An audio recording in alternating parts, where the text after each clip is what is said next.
श्री स्वामी समर्थ. माझ्या सर्व स्वामी भक्तांना माझा नमस्कार.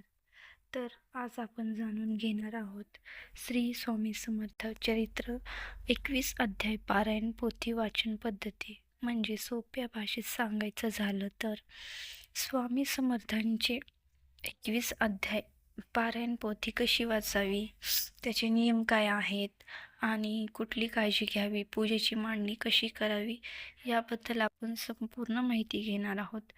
तर चला मग आपण आपल्या आजच्या व्हिडिओला सुरुवात करू.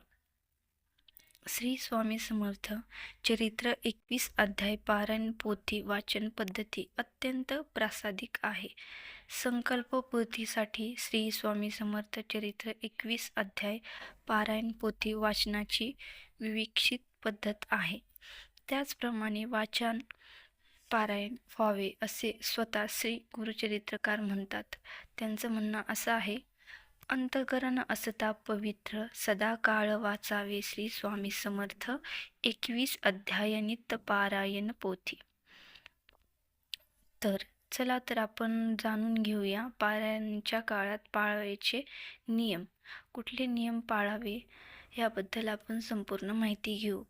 तर पहिला नियम, देवघर परिसरातील जागा स्वच्छ करून जागेवर चौरंग ठेवून वस्त्र अंथरून थोड्याशा तांदूळाची रास करावी. वस्त्र लाल रंगाचे असेल तर अधिक शुभ असेल. मधोमध श्री गणपती बाप्पाची मूर्ती असेल तर मूर्ती ठेवा किंवा तुम्ही सुपारी गणपतीचं प्रतीक म्हणून ठेवू शकता.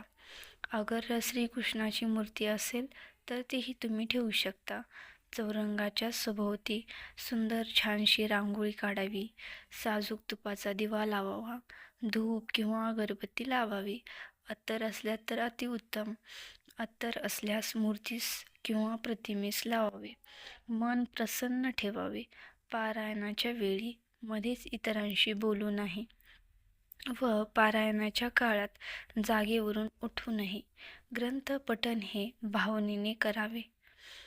दुसरा नियम, पारायणाला सुरुवात करण्यापूर्वी आपल्या कुटुंबातील पितर, कुलदेवता, ग्रामदेवता, वास्तुदेवता, आई वडील, गुरु यांचे स्मरण करून त्यांचे अनन्य भावाने आशीर्वाद मागावे. तिसरा नियम, वाचनासाठी नेहमी पूर्वाभिमुख अथवा उत्तराभिमुख बसावे. म्हणजे पूर्व दिशेला बसावे किंवा उत्तर दिशेला बसावे, जेणेकरून आपले मुख हे पूर्व दिशेला असावे किंवा उत्तर दिशेला असावे. पारायण करताना श्री स्वामी समर्थ महाराज यांच्यावर पूर्ण श्रद्धा ठेवावी. मन शांत आणि पवित्र ठेवावे. वाचन एका लयीत सुस्पष्ट असावे. म्हणजे आपण जे वाचतो हे आपल्यालाही कळावे आणि आपण त्याचा सार पण आपल्या अंतःकरणात ठेवू शकतो. चौथा नियम, वाचनासाठी ठराविक वेळ जागाच असावी. दिवसभर श्री स्वामी समर्थ, जय जय स्वामी समर्थ असा मनामध्ये सारखा जप करावा. सहावा नियम, पारायणाचे प्रारंभ शनिवारी करून शुक्रवारी समाप्ती करावी. कारण शुक्रवार हा श्री गुरुच्या निजानंद गमनाचा दिवस आहे.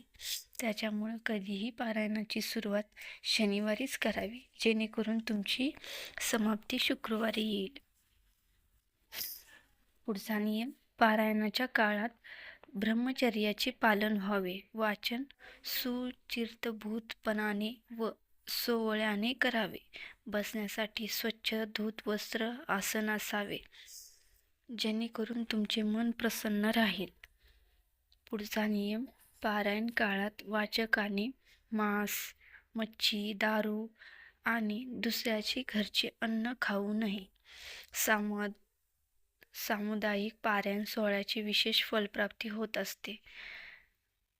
पुढचा नियम, हवनशान्य म्हणजेच दूध भात घ्यावे.